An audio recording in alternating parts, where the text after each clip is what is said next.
Quand une femme te trompe, ce ne sont pas d'abord ses actes qui trahissent la vérité, ce sont ses mots.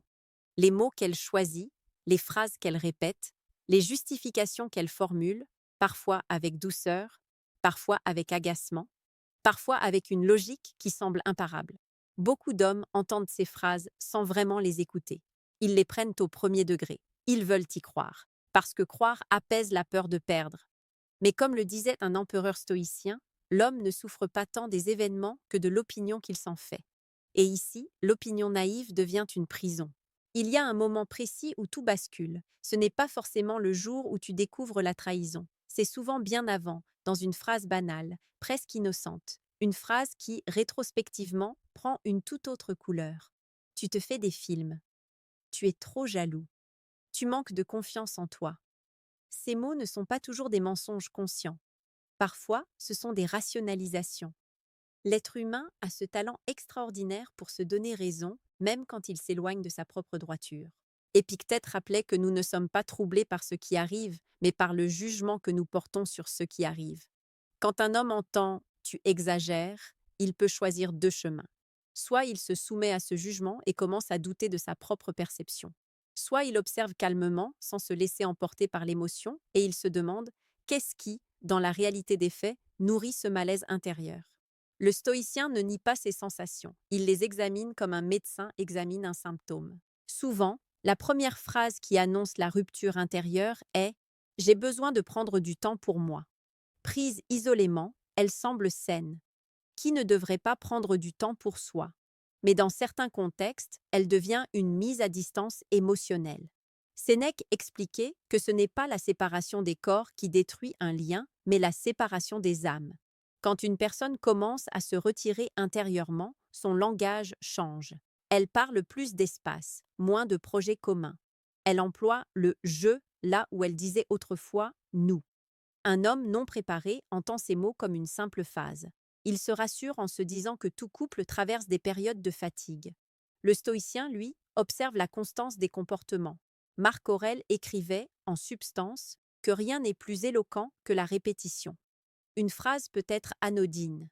Une phrase répétée devient un signal, non pas un signal pour accuser, mais un signal pour comprendre. Puis vient une autre formule, encore plus subtile. Tu n'es plus comme avant.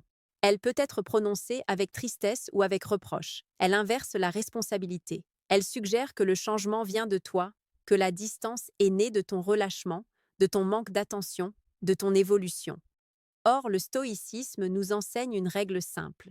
Chacun est responsable de ses propres choix moraux. Rejeter sa faute sur l'autre est une manière de fuir cette responsabilité. Cela ne signifie pas que l'homme est toujours innocent, ni que toute relation se dégrade sans raison. Cela signifie que la trahison, quand elle existe, est rarement assumée frontalement au début. Elle est enveloppée dans un discours qui cherche à préserver une image de soi. Je ne me sens plus comprise. J'étouffe. J'ai besoin de me retrouver. Autant de phrases qui, dans certains cas, traduisent une souffrance réelle et dans d'autres, masquent une double vie émotionnelle. Le danger pour l'homme n'est pas d'entendre ces phrases. Le danger est de s'y attacher émotionnellement sans les analyser rationnellement. Le stoïcien ne se précipite pas vers la suspicion, mais il ne se réfugie pas non plus dans l'aveuglement. Il se rappelle que son devoir premier est de rester maître de son jugement. Comme le disait Épictète, si tu veux être invincible, ne livre pas ton esprit à ce qui ne dépend pas de toi. Les paroles de l'autre ne dépendent pas de toi. Ton interprétation, si. À ce stade, beaucoup d'hommes commencent à ressentir une dissonance intérieure. Quelque chose ne colle pas entre ce qui est dit et ce qui est ressenti. Ils perçoivent une froideur nouvelle, une impatience inhabituelle, une moindre tolérance. Mais au lieu d'écouter ce signal intérieur, ils cherchent à le faire taire. Ils redoublent d'efforts, deviennent plus conciliants, parfois même plus craintifs. Ils espèrent qu'en étant plus gentils, plus présents, ils restaureront ce qui est déjà en train de se fissurer. Le stoïcisme enseigne une autre voie, non pas l'indifférence, mais la lucidité calme. Observer sans accuser, ressentir sans se laisser dominer, parler sans supplier. C'est une posture intérieure qui dit « je suis ouvert à la vérité, quelle qu'elle soit, parce que ma valeur ne dépend pas du comportement d'autrui ». Sénèque rappelait que l'homme libre est celui qui ne fonde pas sa paix sur ce qui peut lui être retiré. Il y a aussi cette phrase, apparemment anodine, qui surgit parfois On devrait peut-être faire une pause. Elle se présente comme une solution raisonnable, presque mature. Pourtant, elle peut être le signe d'une ambivalence déjà résolue dans l'ombre.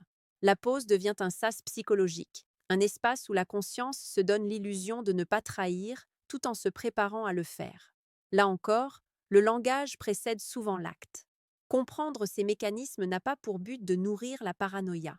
Le stoïcien ne vit pas dans la méfiance permanente. Il vit dans l'attention.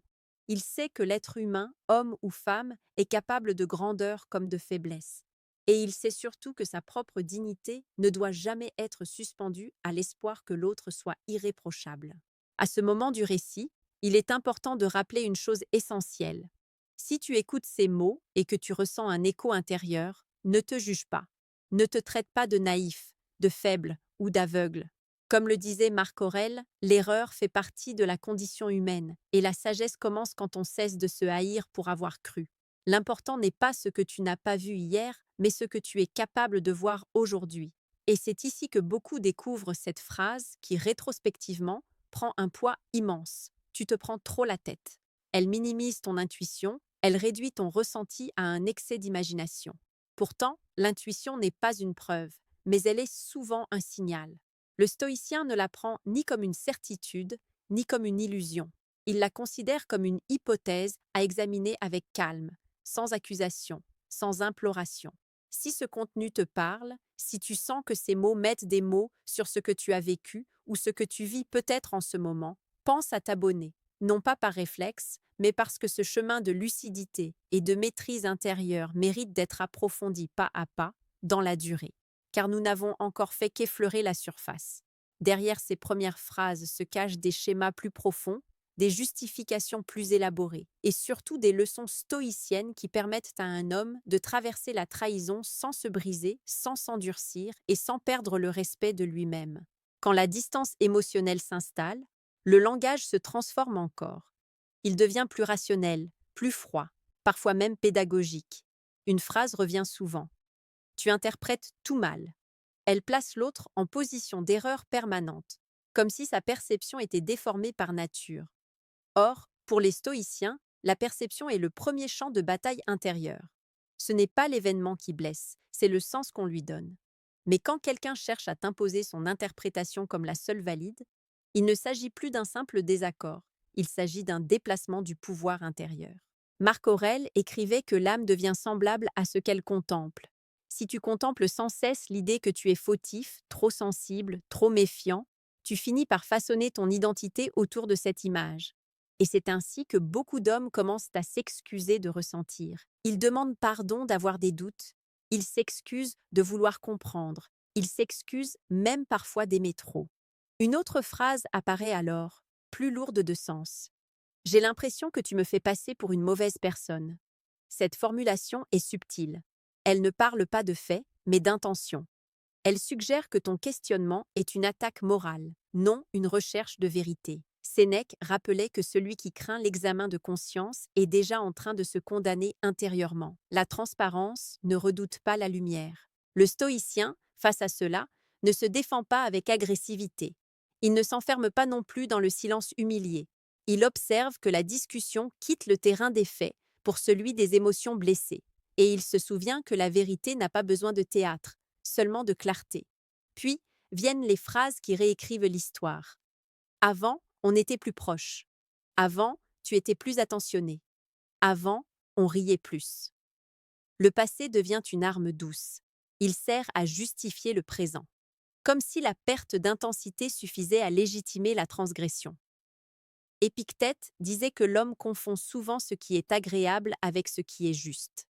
La nostalgie peut devenir une excuse déguisée. Dans ce glissement, la fidélité n'est plus présentée comme une valeur, mais comme une contrainte. On ne peut pas s'empêcher de ressentir des choses. Phrase vraie en apparence. Mais ressentir n'est pas agir. Le stoïcisme distingue clairement l'impulsion de l'assentiment. Tu ne choisis pas toujours ce que tu ressens, mais tu choisis toujours ce que tu autorises à gouverner tes actes. Là se trouve la frontière morale. Et pourtant, beaucoup d'hommes, entendant ces mots, se sentent coupables de demander de la cohérence. Ils craignent d'être perçus comme rigides, fermés, possessifs. Ils oublient que la constance est une vertu cardinale pour les anciens. Marc Aurèle parlait de cette force tranquille qui ne se contredit pas elle-même, qui reste alignée entre ce qu'elle pense, ce qu'elle dit et ce qu'elle fait. Une autre phrase, plus tranchante, finit parfois par tomber. Je ne te dois pas de compte. Elle affirme une indépendance absolue, souvent en réaction à un simple besoin de clarté. Le stoïcien entend dans cette phrase non pas une affirmation de liberté, mais une rupture du pacte tacite de réciprocité. Aimer n'est pas posséder, mais aimer, c'est aussi accepter d'être lisible pour l'autre. La transparence n'est pas une chaîne, c'est une offrande volontaire. Quand ce langage s'installe, l'homme ressent une fatigue nouvelle. Une fatigue qui ne vient pas du travail ou des responsabilités, mais d'une lutte intérieure permanente. Il lutte contre ses propres pensées, contre son intuition, contre le sentiment diffus que quelque chose lui échappe. Sénèque décrivait cette tension comme l'état d'un esprit qui ne s'appartient plus tout à fait. C'est ici que la sagesse stoïcienne devient une boussole. Elle ne dit pas « soupçonne », elle dit « observe », elle ne dit pas « accuse », elle dit « clarifie », elle ne dit pas « attache-toi », elle dit « tiens-toi droit ». Car l'homme qui perd sa verticalité intérieure, même par amour, finit toujours par se perdre lui-même. Il est important de comprendre que ces phrases ne sont pas des preuves en soi. Elles sont des indices, des signes d'un déplacement émotionnel. Le danger n'est pas dans le doute, il est dans l'aveuglement volontaire. Comme le rappelait Épictète, nul n'est libre s'il ne se gouverne pas lui-même. Et se gouverner soi-même, c'est avoir le courage de regarder la réalité sans la maquiller. Beaucoup d'hommes, à ce stade, cherchent des garanties. Ils veulent des promesses, des déclarations, des assurances. Ils posent des questions qui appellent des réponses rassurantes. Mais la sagesse stoïcienne enseigne que la paix ne vient pas de ce que l'autre promet, mais de ce que toi tu acceptes intérieurement comme possible, non pas dans le pessimisme, mais dans la lucidité. Car plus tu exiges que l'autre te rassure, plus tu lui remets le pouvoir sur ton équilibre, et plus tu deviens vulnérable à la moindre incohérence. Marc Aurèle disait que l'homme fort est celui qui ne dépend pas intérieurement de ce qui peut lui être retiré. La fidélité de l'autre est précieuse, mais elle ne doit jamais devenir le pilier unique de ta stabilité. C'est souvent après ces échanges que surgit une phrase lourde de sous-entendu « j'ai besoin de respirer ». Elle évoque l'étouffement, la saturation, la pression. Parfois, elle est sincère. Parfois, elle sert à légitimer une fuite déjà amorcée. Le stoïcien, encore une fois, ne juge pas l'intention. Il observe la cohérence entre les mots et les actes. Et c'est dans cet espace de silence, d'observation, de retenue, que l'homme commence à comprendre une vérité difficile. Il ne peut pas contrôler la loyauté de l'autre, mais il peut contrôler sa propre dignité. Il peut choisir de ne pas mendier l'honnêteté. Il peut choisir de ne pas s'humilier pour conserver une illusion de sécurité affective. Comme le disait Sénèque, mieux vaut une vérité douloureuse qu'une illusion confortable. Car l'illusion endort, tandis que la vérité, même amère, réveille la force intérieure. Dans le prochain passage, nous verrons les phrases qui apparaissent juste avant que tout ne soit révélé, celles qui semblent rassurantes en surface, mais qui, pour un esprit attentif, annoncent déjà la rupture morale. Et surtout, nous verrons comment un homme peut traverser cette épreuve sans se transformer en homme amer, fermé ou cynique, mais en homme calme, lucide et plus solide qu'avant. Il existe des phrases qui, paradoxalement, semblent apaiser alors qu'elles préparent intérieurement la rupture. Elles sont prononcées avec douceur, parfois même avec tendresse. Tu comptes beaucoup pour moi. Je tiens à toi. Je ne veux pas te perdre. Ces mots peuvent être sincères, mais ils peuvent aussi servir à calmer la conscience. Sénèque expliquait que l'âme humaine cherche toujours à se justifier avant de se trahir. Elle veut conserver l'image d'elle-même comme étant bonne, loyale, droite, même quand ses actes s'éloignent déjà de ses valeurs. Quand une personne répète qu'elle tient à toi tout en se rendant de plus en plus absente, ce décalage crée une confusion profonde. L'esprit entend une chose, le cœur en ressent une autre, et la réalité observable en montre une troisième. C'est dans cet écart que naît la souffrance. Marc Aurèle rappelait que la clarté intérieure naît de l'accord entre ce que l'on perçoit, ce que l'on pense et ce que l'on accepte.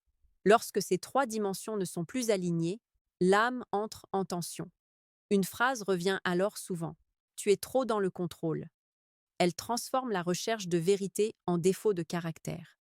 Elle suggère que vouloir comprendre, vouloir être rassuré, vouloir de la cohérence, serait une forme de domination.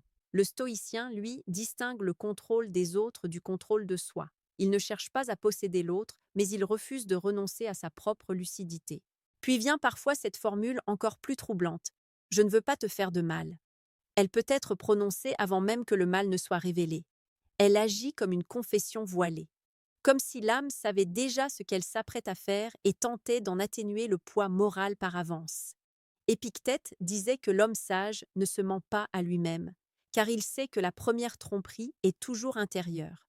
À ce stade, beaucoup d'hommes sentent que quelque chose leur échappe définitivement. Ils perçoivent une forme de détachement, une légèreté nouvelle dans la voix de l'autre, comme si une décision intime avait déjà été prise.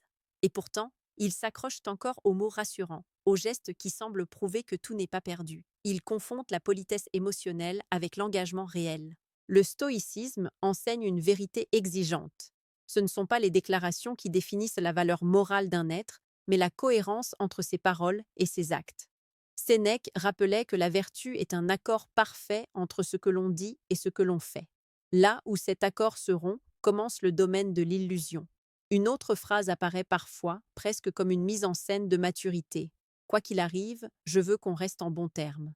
Elle semble noble, pacifique, mais elle peut aussi préparer psychologiquement la séparation, comme si l'issue était déjà acceptée intérieurement. Le stoïcien entend dans cette phrase non pas une menace, mais un signe que l'autre se projette déjà dans un après. Face à tout cela, l'homme peut être tenté de s'agiter, d'interroger sans cesse, de chercher des preuves, des aveux, des confirmations.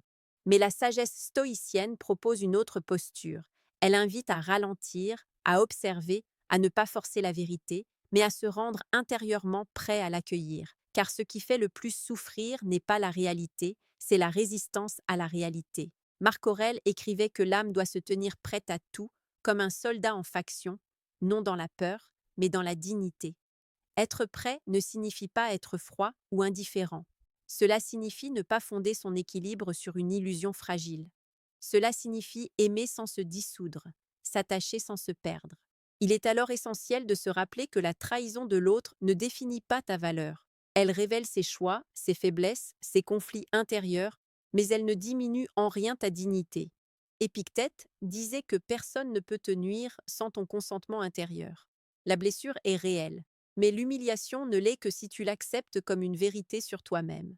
C'est souvent dans ce moment de lucidité douloureuse que l'homme commence à se redresser intérieurement. Il cesse de se justifier, de se débattre, de négocier avec l'évidence. Il adopte une posture calme, presque silencieuse, non par orgueil, mais par respect de soi. Sénèque décrivait cette attitude comme celle de l'homme qui préfère perdre ce qui n'est pas sincère plutôt que de se perdre lui-même.